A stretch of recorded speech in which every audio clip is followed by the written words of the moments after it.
Golf Business Live. Here's Jay, Karen, and Don Rea. All right. Hey, everybody. It is Golf Business Live Friday edition. It's April 24th, 2020. Glad you guys could join us. It looks like our Nielsen ratings are holding strong, Don. We've got, I think we're still in the three figures as far as registrants, so this is good.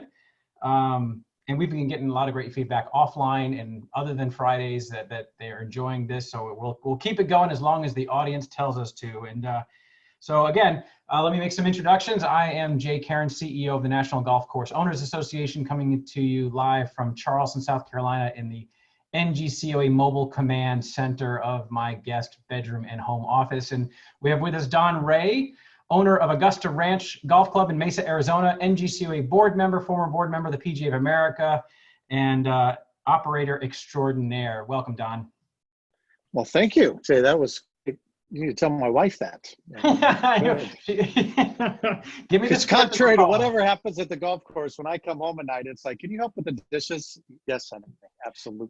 Yeah, so today, around the 3:25, 3:30 Eastern mark, we're going to welcome onto the show here Mike Loustalot, who is the founder, co-founder of Sagacity Golf, former founder of the Orca Report, to talk. We're gonna pick his brain. He's not here for a commercial on Sagacity. We're here to pick his brain about what he's seeing on the insights in the golf data that they're collecting from hundreds of golf courses, the demand patterns that he's seeing, what's happening right now. We're gonna have a discussion about the demand that we're seeing that we may see, as well as pricing thoughts around that. And I'll preface that by saying that NGCOA is an association. Certainly, we are not going to be an organization that says everybody raise your prices. We can't do that. That's collusion. There are antitrust issues there. But what we can do is bring thought leadership and different perspectives on the topic of pricing. And every course owner obviously has to make the best decision for themselves. So that's what we do, is we bring the thought-provoking price discussions to the table, which we'll be doing today. So, and Jay, I wanted to comment one thing. Tell a friend right now, because when Mike comes on, what I really enjoy about what's going on with Sagacity Golf, especially what Orca was doing, and now it's called Benchmark, is I think all of us have written budgets. Well, those budgets are now out the window. And so how do you compare with what's going on? I kind of compare a budget, Jay, to a scorecard. There's a par. And that par is the par, whether it's windy or it's the best day ever, whether the greens are rolling or they're bumpy, whatever it might be. But a golf tournament is a golf tournament is a golf tournament. And now you're playing against everybody else. What are they shooting? At the end of the day, we're all just trying to pay our bills and send our kids to college and try to put a little money in the bank. But we really need to know what the tournament's doing. What's all of our fellow operators doing, so that we can see if we're doing better than that. And that's really what happens when you have a report like Benchmark.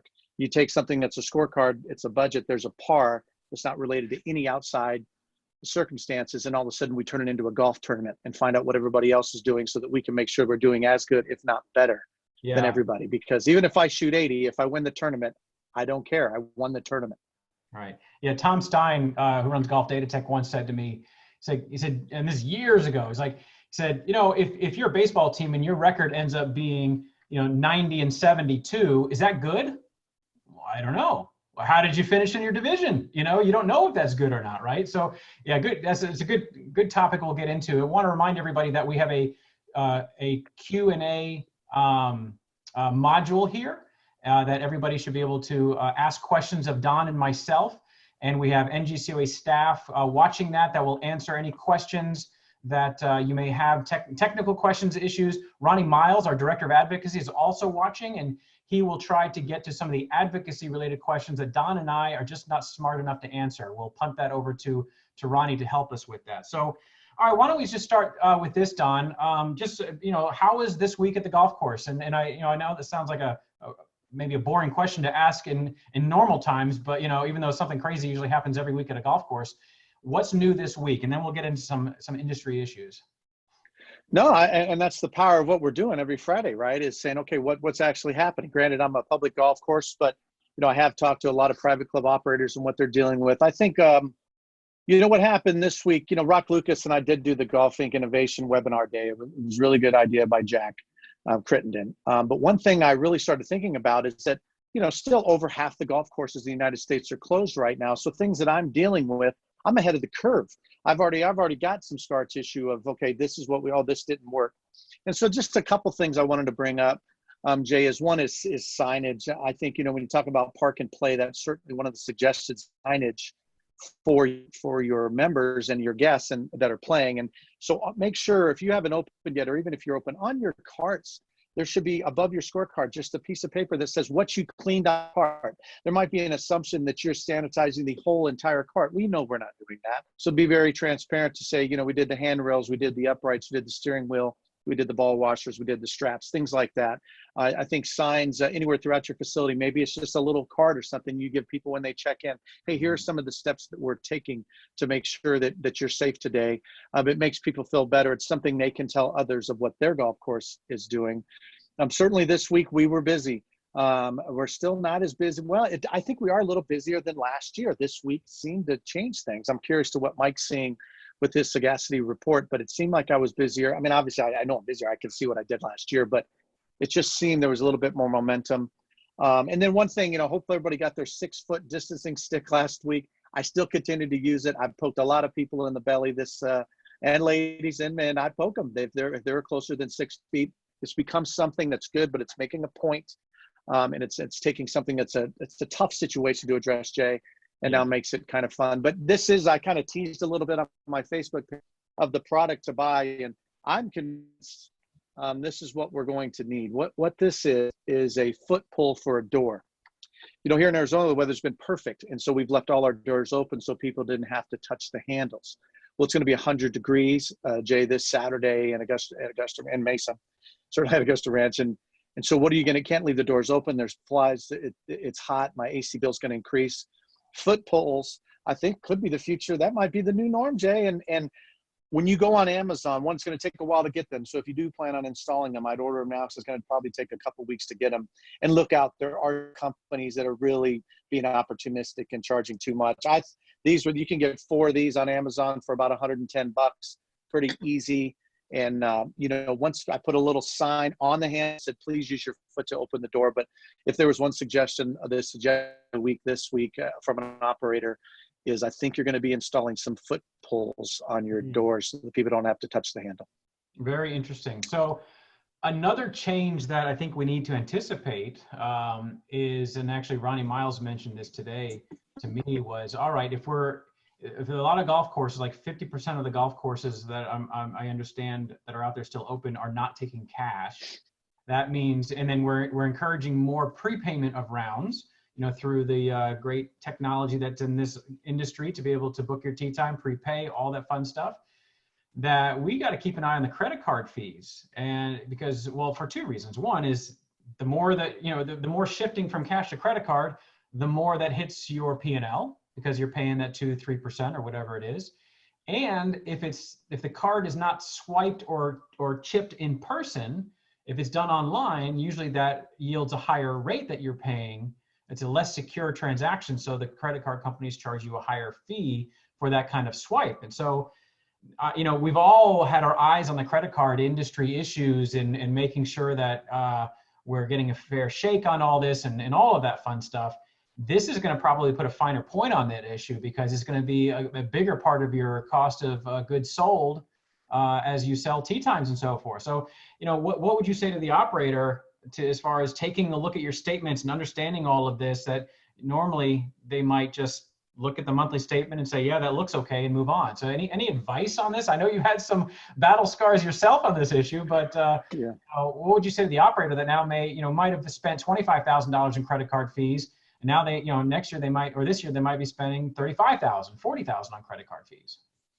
Yeah, I mean, certainly revenue is revenue, but profit's profit, and we're all trying to make a little bit more profit, and that means you're going to have to save some money where you can, and obviously manage your rates. But I would say on the credit cards, let's just say at Augusta Ranch, I'll give you some real numbers, roughly about let's just call it $2 million in gross revenue a year. Typically 80% of that would be on credit cards. Well, right now, 100% of that is on credit cards. You might say, well, is that a big deal, Don? I mean, what's your credit card fee? Is it 2.5%, 3%? Let's just, for easy math, let's say 2 million. We'll take 20% of that. So I've got 40,000 more that's happening with credit cards. 3% of that's $12,000. Now you'd say, is $12,000 a big deal? Yeah, for Augusta Ranch, when I'm trying to make, maybe 150 grand a year in EBITDA, is 12,000 a big deal? Yes. And so I am worried about that. I'm worried about the point of sales that don't recognize debit cards. But say your point of sale does recognize debit cards, because that should be a better rate, but you're not allowing anybody to touch the pad. That's what's happening at Augusta Ranch, Jay. We don't allow anybody to touch anything. So even though I'd like to run those as debits, I'm having to run them as credits. And so I'm getting a worse rate. And everybody today has some kind of loyalty card with a lot of points. That's on the backs of the operator. So some of those systems now that allow you to pass on the credit card fee to the consumer, I think is something you should be looking at. It's certainly, I've heard that it's okay to do that. And I know some credit card companies are maybe encouraging that. Is the time to do it? Yeah, it's called it very well could be. Right? Yeah, it's called Sure, surcharging. Yeah. And the Supreme Court cleared the way for surcharging to be allowed, but I still think the states have the ability to outlaw it. So I don't think it's clear in all 50 states. And here we go to Ronnie Miles, and maybe, Ronnie, you can chime in at some point, maybe with so maybe hey Dave, ask the question in the Q&A, and Ronnie answer the question on the surcharging question. But yes, I would check with your state, but that there is a movement in surcharging. Private clubs have been doing that on the dues for a good while, but we haven't seen it on the public tee time, that 3% getting at it. Not too much yet, but there's certainly a movement towards that.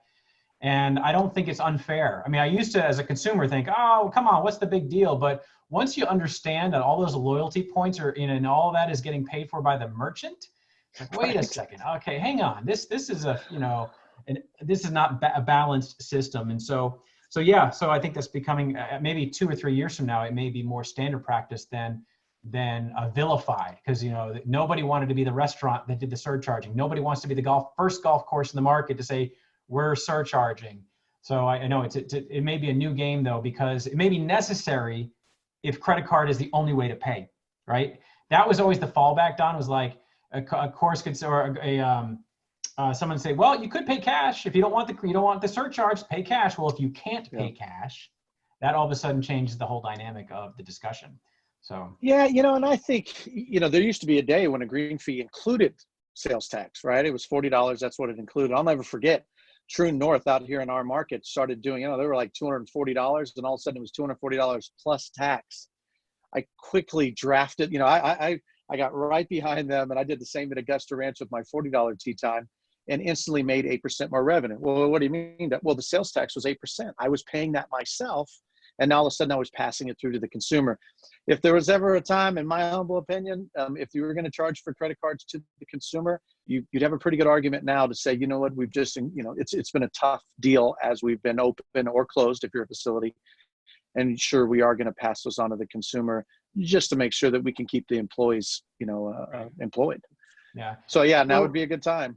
Yep. So we got a lot of questions that are in the queue. We'll get to those in a minute. I just want to comment on a couple of the things. Speaking of the payment technology, it'd be interesting to see just in America in general, consumerism and shopping and everything, when we may actually move to a cashless society, or even where you're not swiping or chipping the cards. I mean, you go to Starbucks, you show them the app, they scan it. I go to Chick-fil-A, show them the app, they scan it, and I load it, preload it with my credit card information, but I don't have to actually pull out the plastic to do any of that stuff. At what point in our society are we going to see we've moved maybe completely away from using cash and little plastic cards? It'll be interesting to see. I mean, that's in our windshield. It's happening right now, right? So I think we should all be prepared for it. And the courses that are looking around the corner and adopting the best, adopting these things like the golf bucks, the things that you're doing, and all of the golf dollars, whatever it's called. I mean, that's where golf courses need to be, is one step ahead of where your local restaurant may be, or what have you. Well, and that's why I do like Golf Cash. I mean, or whoever's using anything similar to that, is that there is some breakage side of that, which I enjoy. But I also see that people don't associate it with money. We are noticing that the people who are actively using Golf Cash are spending more money than they used to. I don't know why. I mean, certainly I'm giving them a little bit back, kind of like the Dave & Buster's. If you buy $50, I give you $55. But it's encouraging them, and they're excited. All of a sudden, they feel like they're in the 21st century. They walk by and show me their phone and go, Don, I'm paid. I look on my phone. Yes, you are paid, and they're on their way. And they kind of like being in that cashless society. I can tell you, if I haven't lost maybe one sale because I'm not taking cash. But I agree with you, Jay. That's the future. I know that freaks a lot of people out there to go to a cashless society, but it's certainly less touching. Yeah. So Nancy Schultz is asking some questions. Love you, Nancy. We'll get to some of your questions because they're pricing questions. We'll get to that later in the chat. But I do want, Tom Weaver has a question. It says, Jay, we've experienced our credit card processor, quote, holding back 10% on transactions that are not swiped. We charge our members each month for monthly purchases and process automatically through Jonas. Credit card agreement states that they can generally do what they want. Is holdback more normal? We have very little disputes. Holdback is indefinite until coronavirus passes. Wow. Do you have any experience with that? Why are they holding back 10% of? Yeah, well, I this sometimes when you're a new company, those credit card companies, for instance, Go Play Golf credit gift cards, right? I used to be the owner of that. We sold the company last year, and when we first started getting into the business of gift cards for golf, the credit card company wanted to hold back because they were worried maybe we were going to go out of business, and they weren't so sure. They wanted to make sure we were legitimate, so they were holding back the money that was duly ours because of some small clause in the agreement that we had signed with them. So I certainly have heard of it before. And maybe they're thinking because it's a tough time that they're going to. So Tom is saying we've had the same processor for years, so they're not a new business. So I'm going to offload this one to Ronnie Miles, and the reason why is because Ronnie was our guy on the case when we've been investigating all kinds of credit card transactions over the past yeah. years. In my right hand on that. So Ronnie, if you don't mind, get in touch with Tom on that particular question, and if there's any general learning that we can provide to the membership as a result of what we're finding with Tom, we will certainly let everybody know. So thanks for your question there, Tom. Yeah, I mean, not even Square Up. If you're a longtime customer of Square Up, they don't hold back the money. I mean, so that's weird. That's a bummer. That's not about relationship right there. That's an accountant making that decision. Yeah. All right. So we got Jack Wilson asking, I'm a professional at a private club on the East Coast. Our course is currently closed due to the virus. We are still charging member dues. What do you think about this, and what do you guys feel is the right thing to do? The first thought in my head, Don, is, are you an equity club? Is this a member-owned club? And if that's the case, it's not what Jack should do, it's what the members want. I mean, it's their club. If they all agree, hey, guys, we're going to keep charging dues to get through this, that's their prerogative. It's the members' decision on that. It's not necessarily the PGA professional or whoever's running that. You shouldn't put that onus on them if it's a member club.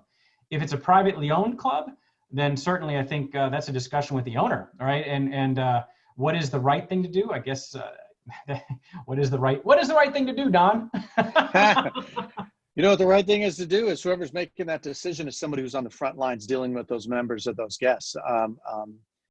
You might say, Don, well, you're a public golf course, what do you know about the private side? Well, I know people. And private club guys know people more than anything. They know the 400 members they have. They know their names, their spouses' names, and their kids' names. They also know what businesses they're in. They know how much they've been affected by this pandemic, right? So to me, if there's some accountant in the back room that says this is what we're doing because this is why we have to do it, I hope not. I hope there's a PGA member or some frontline person in that meeting discussing what are we going to do with our dues. Because you could be in certain areas of the United States, say it's the oil industry, and most of your members are in the oil industry. Well, you're getting hammered. And so now I'm going to send you out a dues invoice. I would like to at least ask the person who deals with all the members and saying, what do you think about this? And I might say, can we put this off? Could we defer it to the end of the year? We're not going to go broke if we get the money in November, December. We know it's going to come back by then. Or can we give them some guest passes or something? Is there a way to sweeten it up and take some of the sting out of it? Because you are my club. We're supposed to be a big family. I know every successful private club operator I know, Jay, their members are like family to them, and they know their families. Heck, the members know their family. So you start making decisions about numbers and not about families. Man, I don't think you're making the right decision there. So get a front liner, hopefully the director of golf, GM, the PGA golf professional in that decision to see what they think or he or she thinks. Yeah. That's what I would do. Yeah, there are probably a lot of creative things to be done. Defer those dues payment. If the course is closed and nothing can be used, you might come up with an arrangement to defer them to when the course is open, but they will be due at the time, right? So, I certainly, this is a tough one. I don't think there is, I think the only wrong thing that could be done here is in communication. If it's communicated terribly, not communicated at all, what have you. I don't know if there's necessarily a wrong decision on, I wouldn't say charging dues is the wrong thing necessarily, right? I think it's how is this getting communicated? How is this getting decided upon? Who's involved in that decision and so forth? I think that's how it's handled is more important than what is being handled in this case, I think. Yeah, absolutely. Listen, there's always a lawyer in the room, and there's always the accountant in the room, and the pencil whippers and the lawyers out there. They're going to say, well, technically, we are open. Our restaurant's open for takeout, so we're not denying them the entire privilege to the facility. So we can bill them. Okay, great. Thanks for the advice. Yeah. But I'm talking about long-term relationships here. I'm talking about their kids becoming members someday, and I don't want them talking about how they stuck it to me with the dues thing. Once again, Jay, you're exactly right. I'm not saying charging dues is a bad thing. Maybe it's a good thing to just send a letter out and say, hey, we are going to do the bills because this is going to be a tough time for all of us. And we don't want to do an assessment at some point. So why don't we just all pay dues right now? Does everybody feel about that? Once again, just make sure a frontliner's in there helping with that decision. Yeah.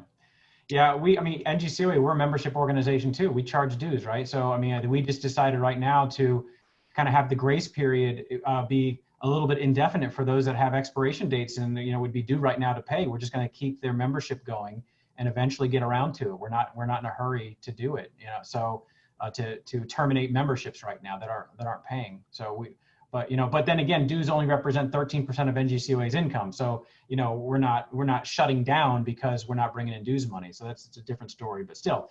All right. So a couple of things before we bring Mike on in about 5 minutes. And this is a new one. So we haven't rehearsed this discussion, but it's one that's coming up on my radar screen literally within the last hour or two.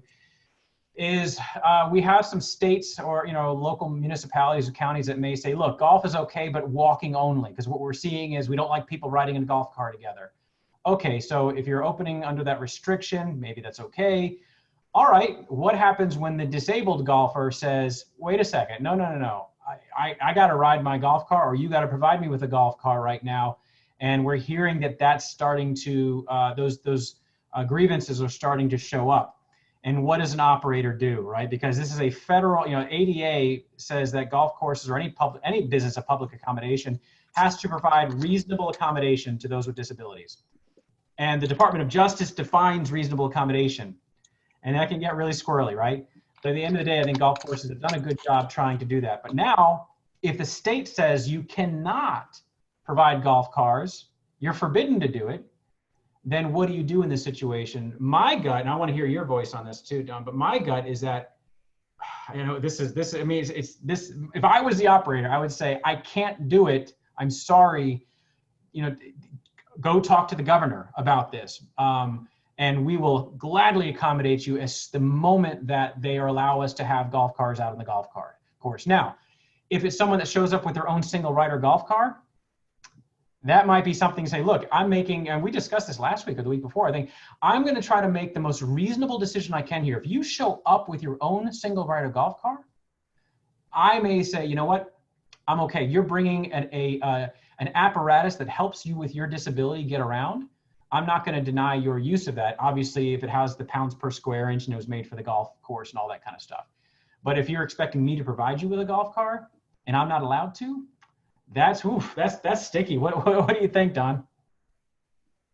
I actually had a hip disease as a kid, and I was in a wheelchair for 2 years. And your wheels are your legs. That's it. That's just the way it is. So, I think it's an easy answer if they come up with their own solo rider golf car, because that's their legs, and they're going to go out there. If they're just in a wheelchair, can I push them? Can I have one of my outside service guys, literally caddy for them in a sense and push them in their wheelchair? Is that possible?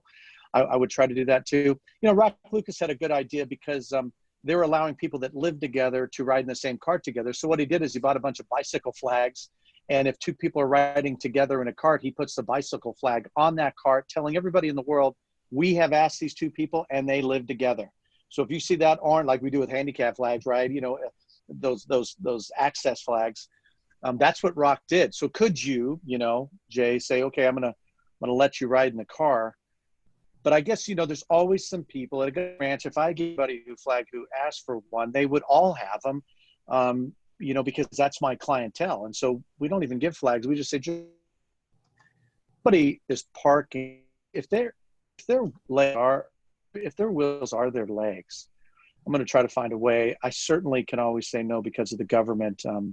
But I'm going to try to say yes. And if I can't, maybe I'm going to try to get a card for them. That's a good question. But once again, if your wheels are your legs, then I want to get them out there. So Yeah. I don't know if that even answered the question, but I just think I would do everything possible to get them on the course, just because, remember, this isn't about a green fee. This is about mental health, in my opinion. I'm listening to Dr. Phil talk about all these numbers of unemployment, and when people get below the poverty line of where suicides go, that is stuff that's getting real right now. And if somebody wants to come out and play, I'm going to get them out there, not because they need the exercise, but because they need the mental health of being outside and outdoors and enjoying their life. Wait, you're listening to Dr. Phil? I'm listening to everything right now, Jay. You have no idea. I'm overeducated on every topic because I'm just trying to be a good boss. I'm trying to be a good manager. I'm trying to be a good husband. I'm trying to be a good golf pro. I mean, this is what we do, right? I can't sit in a vacuum. Yeah, I hear you, man. A couple more questions before we get to Mike, and we're going to bring him on in about 2 minutes. So Blake Dodson is asking, have you altered your waiver and release of liability in response to COVID-19? Are you having people sign any kind of waiver? Have you seen it? Have you heard any golf course operators kind of upping either the waiver to play there or to take a car? Because I remember the day, I haven't seen it forever, where you had to sign a waiver to get the golf car. I have not seen that in ages, but maybe it's still getting done out there. But have you heard about, I haven't seen or heard about courses that have altered their liability releases, but have you seen that, or have you done that? On the private club side, there is some things happening. I know members of private clubs have gotten letters from the private club saying, hey, we need you to sign off on this, that if you do come to the facility and get COVID-19, you're not going to blame us. So there's certainly some of that happening. As far as the guests coming to the counter, no, I haven't. And you're right on the golf car kind of those releases. We stopped doing those a long time ago because I was getting sued regardless. It didn't really matter. So, hey, I would open that up to everybody who listens. If you've got some advice on that, we'd love to hear it, and we'll certainly pass it on the next show, or through emails or through Accelerate. This is a great Accelerate topic. But is there something out there that we can rely on that'll protect us? Because there's always going to be the litigiousness of our society trying to come get us for the little money that we do have. Yeah. Okay, well, good stuff here. So why don't we bring on Mike Loustalot now, founder of Sagacity Golf. Let's bring on Professor Lousty. There he is. Oh, he looks like a professor. He does. I was going to say egghead, but I got no room to speak on that one. Yeah, which one of us has hair? I'm feeling pretty good about on my screen. We look like bookends. All the attendees are leaving right now. Wait a second. Mike, welcome. Glad to have you on the Friday edition of Golf Business Live. It's good to see you. Mike, he's been a partner with NGCOA now for a number of years with the old Orca report, where we were encouraging golf courses to sign up and provide your occupancy data, revenue data, tee time data. So not only could you compare against other courses, but also getting insights into your own business. So where are your tee times coming from? Where is it changing? Where are the hot spots? Where are the soft spots? And give you some intelligence into your operations. And so, Mike, we asked you to come on today because obviously you have a lot of insight monitoring hundreds of golf courses and the data coming through their tee sheets and their tills in that sense. What are your thoughts on pricing and how pricing should be analyzed in the coming weeks when demand appears to be quite high in certain pockets? There's this pent up demand for a lot of reasons. It's springtime and COVID-19. So you're seeing, and there are all these places closed down, but we can remain open in many places. So you see this natural demand, but it's mixed with this heavy fear from golfers who are concerned about safety. So kind of this never been seen before cocktail of sentiments out there in the market. Can you rely on your past data to make decisions on what we're seeing right now? So shed some light on this, will you, Professor Loustalot? I mean, that was, first of all, thank you for giving me the opportunity to be with you today. I appreciate having the chance to talk to you guys about this, because how passionate I am, how wrapped up in this I am. So I'm grateful for the opportunity to be here. You asked like 10 questions right there, right? Efficiency. And so it's just a mess to put it into a short phrase. I was glad to hear Don talk about everything that he was doing as the business continues to evolve and unfold. And one of the things that was absent of what he was doing every day was managing the rates on his tee sheet. And so there's one lesson in that for me. Explain, please explain to the audience what you're talking about. He'll be glad to. Yeah, I think one of the things that, I mean, first of all, how much time do we have? Do we have 20 minutes? Is that? We've got about 18, I'd say 18 minutes tops. Yeah. This is a great topic for an hour conversation, and so I'll do my best. You guys know me, I'm long form, so it's hard for me to talk in sound bites and snippets. But I want to talk about as much as I can, but I guess to the point, one of the main things that's crystallized for us at Sagacity Golf is how ill-equipped the managers and the revenue managers and the facility managers are to manually change the rate of their tee time within 2 or 3 or 4 or 5 days of the day of play, right?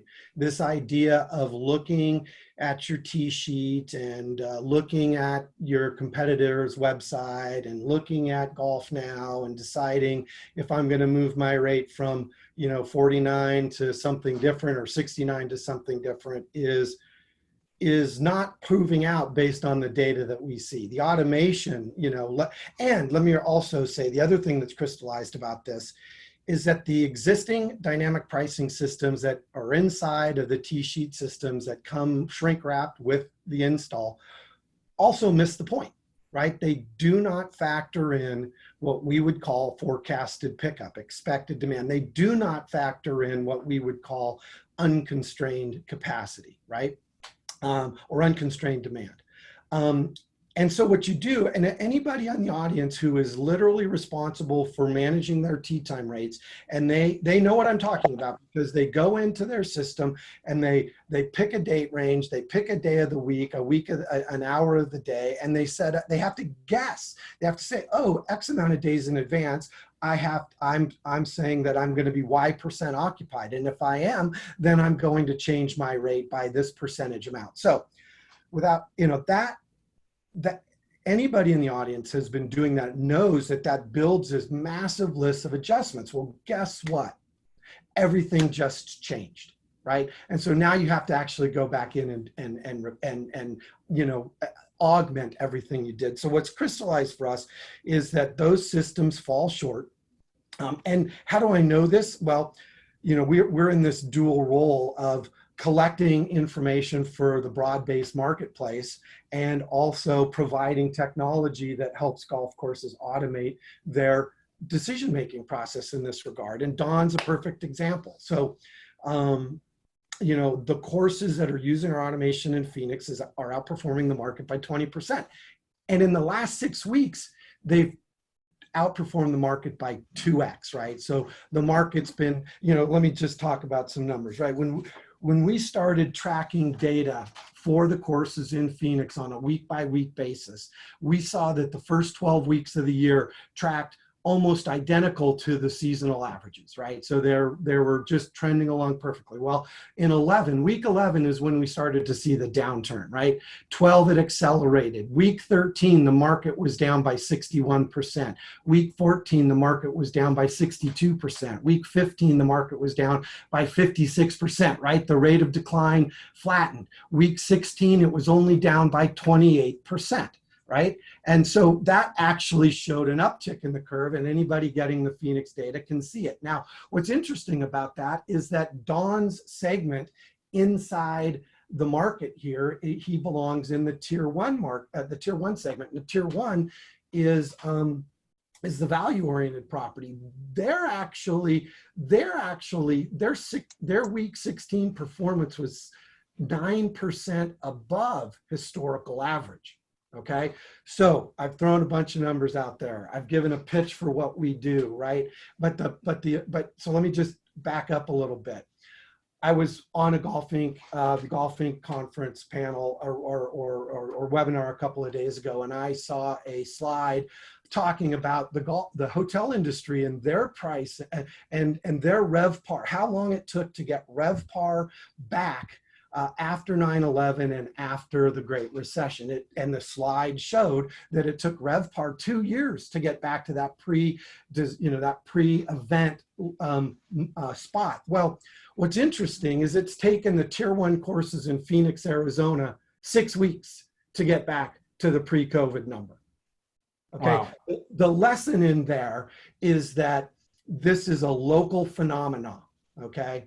Let me talk about, and even within that phenomena, there's different stratification, right? The Tier 4 courses in Phoenix are still well below their historical averages, although they did see an uptick in week 16, right?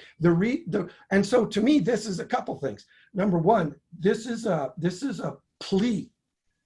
This is a plea to the golf industry that if there's ever a time to share data, okay, it's now's the time, right? Because we need to band together more so than ever before. You need to share data with an independent source that can collect it and aggregate it and share it and push it out to the market so you can make better informed decisions. And that's why we went from a monthly report in Phoenix and augmented it to a weekly report.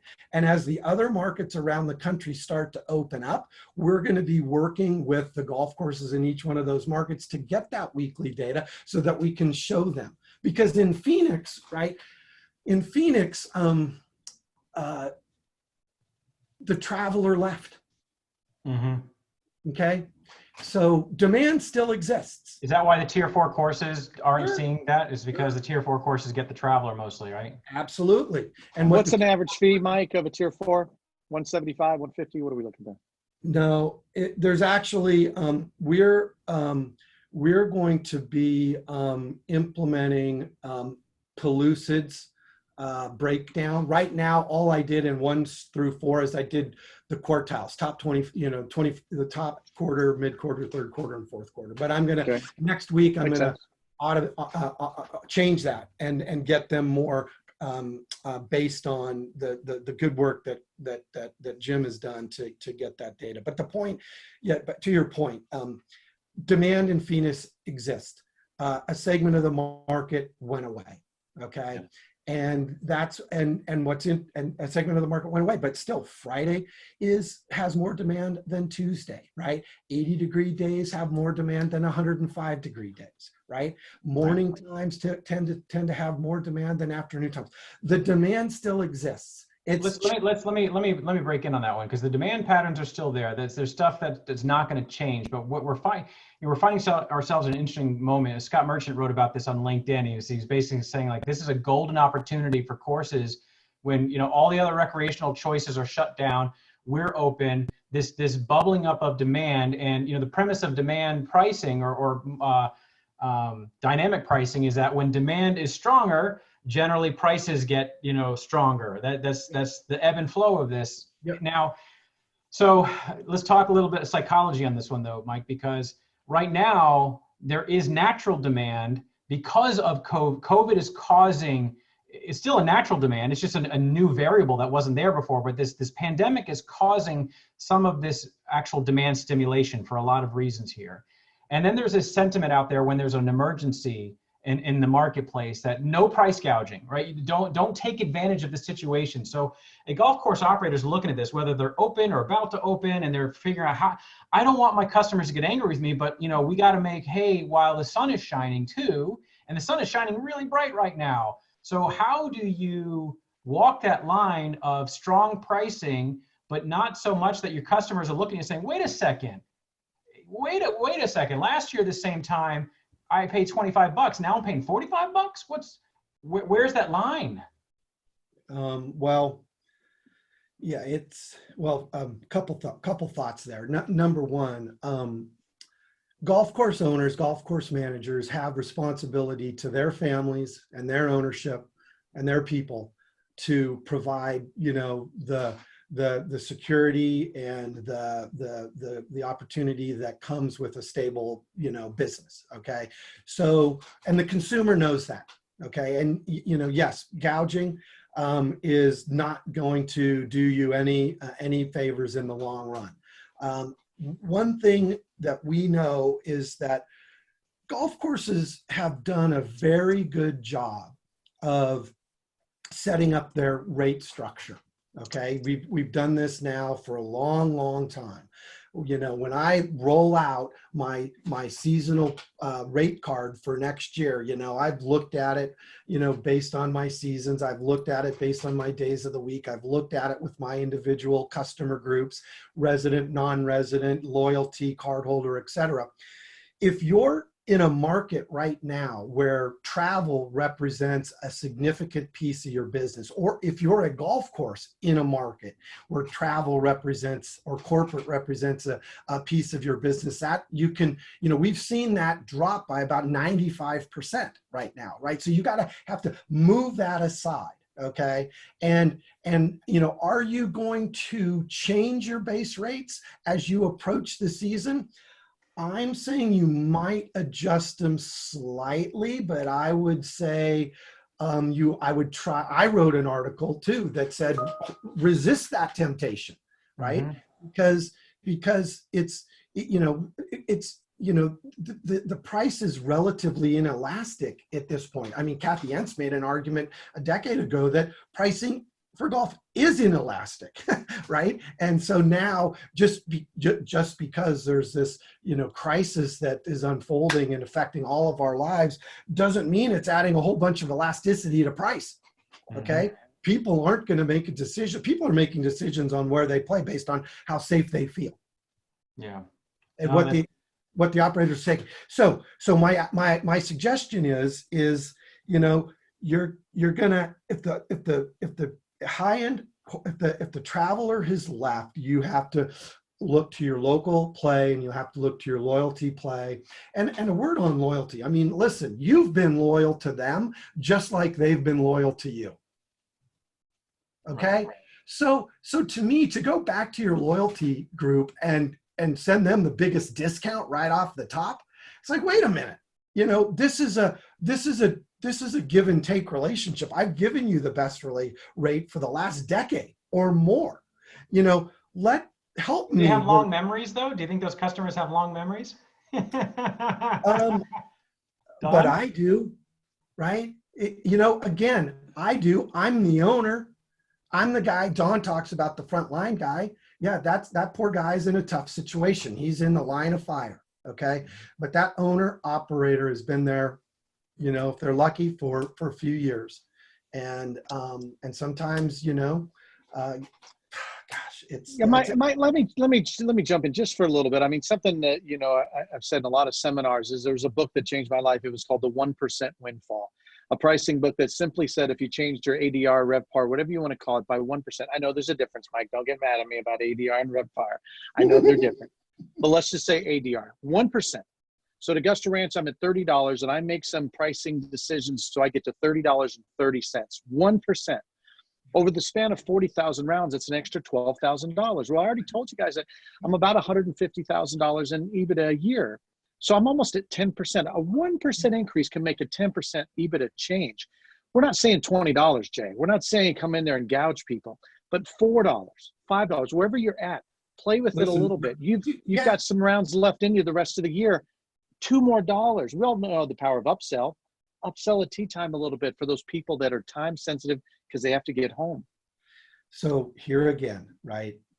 It comes down to how are you going to manage those price changes. If you're trying to manage them at the dynamic pricing system in your system, in your tee sheet, then good luck, right? If you're trying to do it manually, what you're going to end up seeing is you can't do it manually. Anybody that's trying to manually manage changing the price of their tee times is basically, I'd say, they get to the point where they actually just go to a flat rate Monday through Thursday and a peak rate on Friday, Saturday, and Sunday and call it a day, morning and afternoon, right? I'm seeing that right now. Like, so if you think you can increase your green fees across the board by 1%, move them up 1%, move them up 3%, move them up whatever you want, right?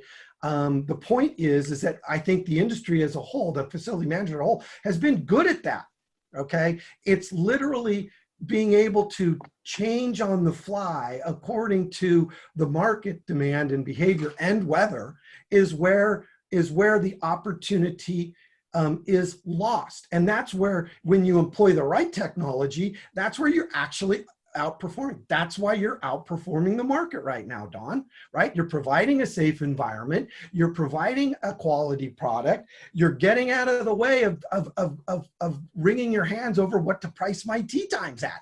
You've set those base rates. You're letting the system move them up and down. And so far, you're outperforming the market by more than 20%, right? It's Hey, listen, Mike, I want to get to the one, it was one pricing question here from a golf course operator, and I want to throw it out to both of you guys. Since COVID-19, we've had a lot of walkers, more than usual. And I guess they're, Nancy, I think it's from Nancy, they're not in a situation, I'm assuming, where carts are not allowed, but they just naturally, more people are wanting to walk to take that safety precaution and to enjoy the walk. How do other courses handle rates for walkers? And what about members? Do you charge a walking fee, or is this considered part of their dues? I guess my assumption is most private clubs, the dues you pay when you walk 8, 9, or 18 holes, you're not paying a fee. Yeah, that's what comes with a lot of the dues. What are you seeing out there? Well, I mean, walking rates have been baked into public golf from the beginning of time, right? I mean, it started as a walking game. It's the opposite, right? What do you do at courses who have green fees bundled with cart fees, right? Up to now, Don, right? Correct me if I'm wrong. It's $195. If you want to walk, you can walk, right?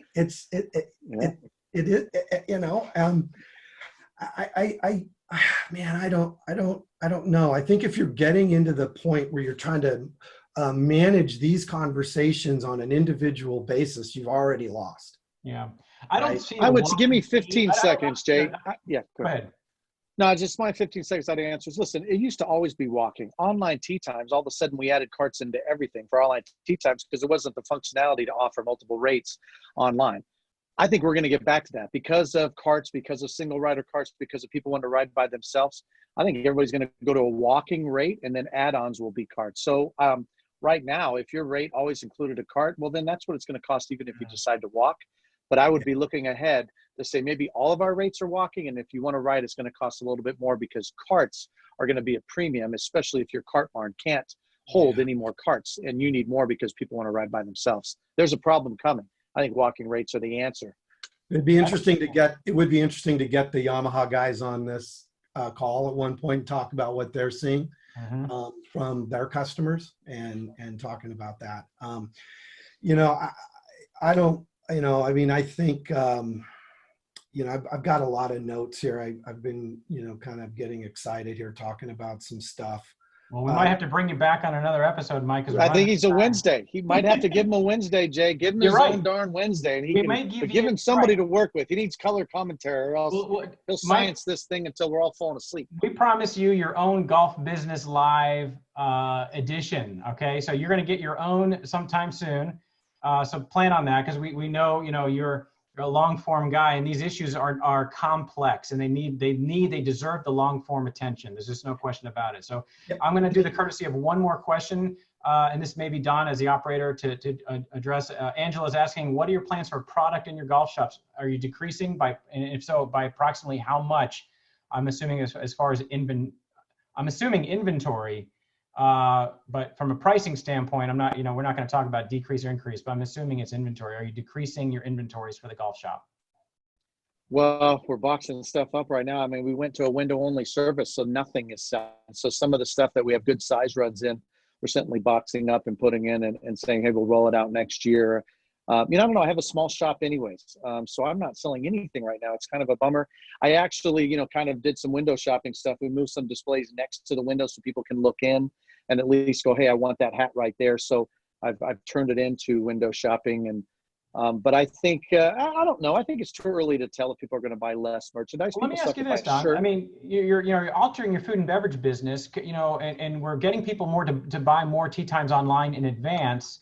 What about while you're booking your tee time, let me go ahead and buy the following things and add it to my shopping cart. I would imagine you guys are more into the golf management software systems. Your hands are dirty with that stuff a lot more than mine.